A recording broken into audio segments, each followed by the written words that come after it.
What's up, everybody? Welcome back to the Live with Brandon Blakeney podcast. Of course, I am your host, Brandon Blakeney, aka Brandon Lee TV. Got another banger for y'all, so kick back, relax, and come take a ride with me. You are now locked into the Live with Brandon Blakeney podcast. Here is your host, Brandon Blakeney. Y'all, I got a question for y'all this episode, and I genuinely want to know from you guys that are watching, that are taking in, the fans of the WNBA, right? Do you feel like A'ja Wilson, who's honestly the best player in the league, the most productive, the most dominant in my opinion, and has been for several years, she is chasing greatness but has also achieved much greatness, winning her third MVP vote. She's getting in those GOAT talks, and it's still very early in her career for WNBA standards. Do y'all feel like she's getting the flowers she deserves, though? Are the media talking about A'ja Wilson enough?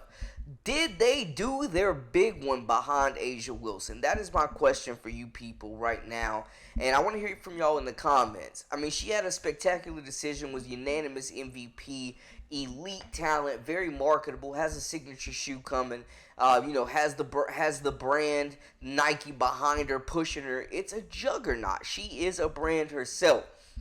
I'm not here to knock anybody for supporting Caitlin Clark, who has caught a lot of flack due to the fact that her shoe was announced before A'ja Wilson's. But she's caught a lot of flack, but she gets a lot of attention.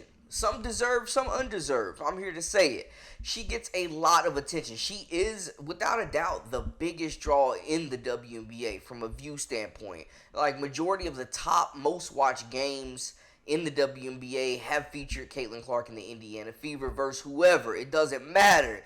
It's box office. She just had over 2 million people watch her last game of her rookie season. So we know the impact. But is A'ja Wilson the most dominant player in the league? And usually the most dominant player in the league is the most talked about player in the league. We've seen that with superstars come through the NBA all the time, their male counterparts. So is A'ja Wilson getting her due, her publicity? Because she also had a record-breaking year that I feel like may be getting overshadowed and may be getting just a little overlooked. First off, on the year, A'ja Wilson's averaging 26.9 points per game, 11.9 rebounds, 2.3 assists, and 1.8 steals. When the Las Vegas Aces were down bad at their worst, she was the one to steer the tide and get them through those rough times and lead them back to the playoffs where they are in the semifinals looking for that three-peat. But she has been a true dominant force on both ends of the basketball, their most reliable and consistent player, and a main reason they are back in the playoffs. We mentioned it was a record-breaking year. She is the first player in WNBA history to lead the league in total points, rebounds, and blocks in the same season. I'm shocked she didn't win Defensive Player of the Year. I'm just saying.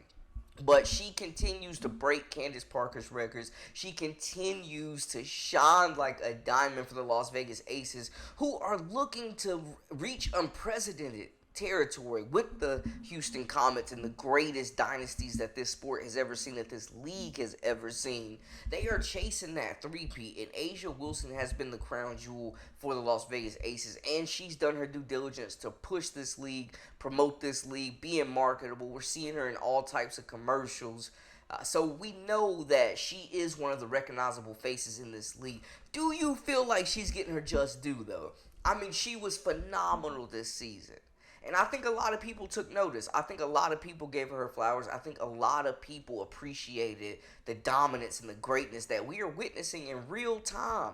But with Caitlin Clark, Angel Reese, and these other players getting so much publicity, a lot falls on Caitlin Clark. A lot falls on Angel Reese. These two rookies who have become two of the faces in the league because of their rivalry, because of their on-court performances, because of their off-court endeavors. A lot of players have kicked the door in and crawled and limped so Caitlin and Angel could burst through and run and take this league to new heights. I think you can appreciate A'ja Wilson without downing Caitlin Clark, who a lot of people felt like should have won the MVP as well. She finished 4th, which is incredible for a rookie, and I think she will definitely get her just due and getting a few of them things. But this was not her time, this was not her year. But a lot of people felt like she contributed more to her team.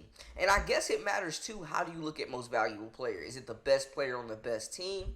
Is it the player that contributes the most and dominates on a regular basis and is the best player in the league? Or is it the player that's the most valuable to their team that contributes the most to buckets and the overall production of the unit? As a guard, you're going to have the ball in your hands more. You're going to be the conductor. You're going to be out there making plays. It's different when you're a forward or a center, a big off ball where you need somebody to pass you the ball to really get going. Both of them are phenomenal talents. I don't think you got to hate on one to like the other. But A'ja Wilson damn sure deserves her flowers. And I think she was a little overlooked this year. But that's no shade to Caitlin. That's no shade to anybody. Hey, man, the media just got to do better with giving her flowers. Because anything that some other players were doing was being mentioned. Caitlin Clark being mentioned in every headline. Deservingly so, like she gets great attention. But A'ja Wilson definitely could have gotten more love this year from the W and from the media, in my humble opinion. But y'all let me know how y'all feel in the comments. Talk to me, holler at me there. That is a wrap for us. Make sure you hit that subscribe button, comment, like, share, all that good stuff.